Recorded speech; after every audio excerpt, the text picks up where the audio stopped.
My name is Max Bent. I'm a beatbox teaching artist.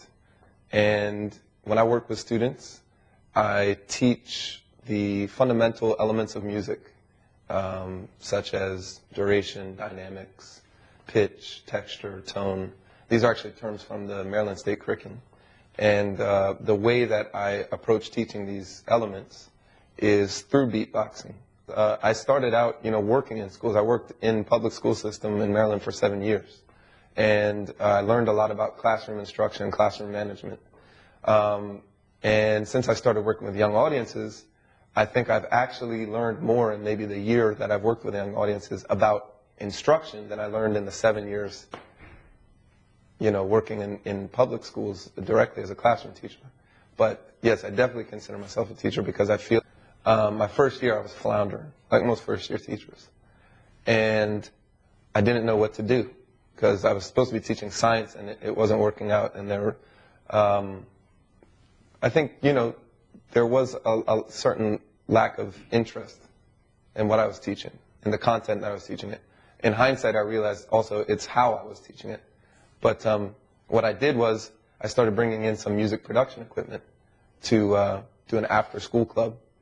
And now this wasn't arts integration. I didn't even know about arts integration at the time. But what I found was the music created a bond with students. I had students that were very disinterested in school otherwise, that were coming to this, what we called the Beat Club. And once I created a bond with these students through making music together, I was able to pull them in much better in the science classroom. And so I think it's appropriate that I've ended up here now working with young audiences, basically doing what I've been trying to do all these years, but they showed me how to actually do it in a way that both the content areas from the fine arts and the other, be it social studies or math, or how you actually integrate them. So you're teaching them at the same time. And a simple way to say it is I feel like I'm doing what I'm best at. There's probably nothing I could do that I'd be better at doing than what I'm doing right now. I don't think I'd make a particularly good lawyer. I don't think I'd make a good doctor necessarily. I could try my hand at these things. But I really do feel like all my experiences in my life have led me to this point. And I feel that pretty strongly. I've never felt that way before. I didn't feel that way when I was teaching science exactly. I knew that I was good at reaching out to people. I knew that I was good at creating bonds with people. But I didn't feel like I was being particularly effective as a teacher. So I feel that way now, though.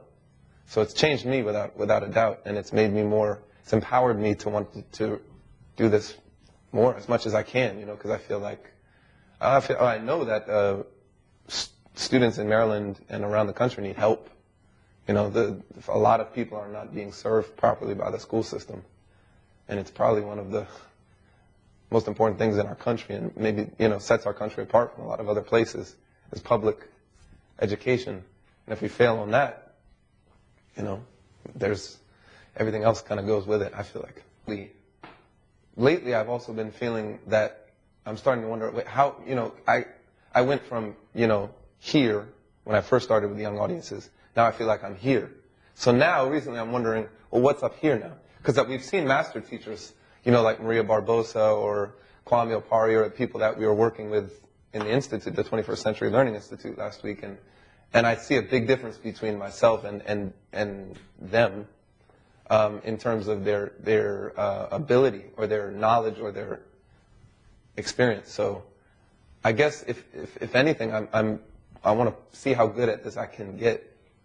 To what end? Professional development and such. But no offense, but the professional development that I had in my 7 years as a classroom teacher was terrible. It was terrible.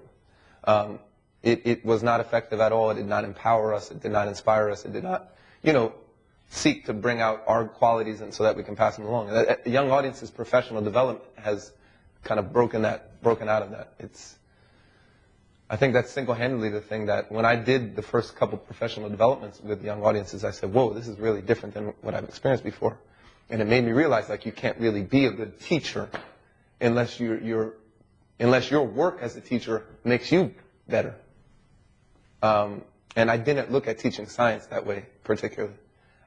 I feel lucky every day, and the people in young audiences are really why I have found the motivation to stay involved, because it's hard. When we go through these trainings, it's not easy. I mean, it's kind of like a gut check in a sense. You know, are you able to do this? Because, you know, you didn't go to school this way, and as a teacher, I wasn't taught to teach this way. I've seen lesson plans on paper, but not like this.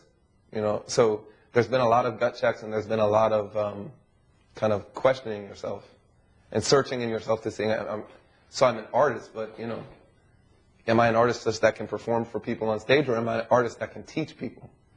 And so the people in young audiences are the ones that kept us going. You know, it's a people thing, like most human endeavors. You know, transferring information is one thing, but when people care about you and when they invest in you, and they really did. I mean, for our trainings, they're so heavily subsidized. That's why we can afford them.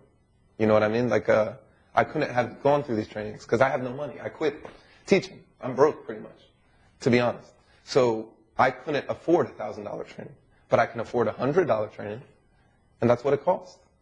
So I think if I hadn't run into these people, I'd probably be, I don't know.